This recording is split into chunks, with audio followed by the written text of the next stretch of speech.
শুভ দুপুর বন্ধুরা, সবাই কেমন আছো? আশা করি ভালোই আছো। তো এত গরম, তো সবাই গরমের জন্য এত সহ্য হয়েছিল। তারপরে এই যে দেখো, ভগবানও বুঝতে পারলো, তাই মানে আবার এই যে বৃষ্টিও দিয়ে দিল আমাদের এখানটায়। তো আজকে সকাল থেকেই অনবরত মানে বৃষ্টি, ঝড় তুফান মানে হয়েই চলছে। তো মানে কি বলবো, আবার বেশি বৃষ্টিও আবার ভালো লাগে না, তাই না? তো আচ্ছা, যাই হোক, তো আজকে দুপুরে কি রান্না করব? তো এত বৃষ্টির মধ্যে তো খিচুড়ির মজাটা তো নিতেই হবে, তাই না? তো আমি কি করলাম আজকে, এই যে দেখো, এই যে খিচুড়ি বানালাম, তারপর সাথে লেবু আছে, এই যে একটা ডিমের অমলেট করেছি, আলু ভাজা, তারপর পায়েস, আর এখানটায় পাঁপড়।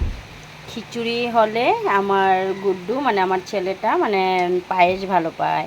তারপর আমাদের তো আর সাথে তো কিছু লাগবে, তাই না? খিচুড়ির সাথে অন্য দিন মানে আমি সব সবজি দিয়ে একটা মানে ডালনার মতো বানাই, তো আজকে আর ডালনাটা বানালাম না, আজকে এইগুলো বানালাম।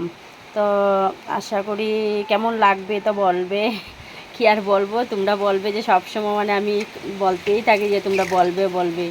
তো সবাই তো আর আমার বাড়ির পাশে নয়, যারা মানে পাশে আছো তারা এসে পড়বে আমার ঘরে, আর যারা দূরে ওদেরকে আর কি বলবো, তাই না? তো মানে ভালো লাগে তোমাদের সাথে শেয়ার করতে, তাই মানে আমি শেয়ার করি যে আমি কি মানে কাজকর্ম করি বা কি রান্নাবান্না করি, সেটাই আর কি। তো কেমন লাগলো আজকে দুপুরের মানে মেনুটা, তো বলবে অবশ্যই। তা ভালো থেকো, সুস্থ থেকো, সেটাই। তো আমরা তো এখন খেতে বসবো, তোমাদের কি খাওয়া দাওয়া হয়ে গেল নাকি বলবে। তো বাই বাই, শুভ দুপুর।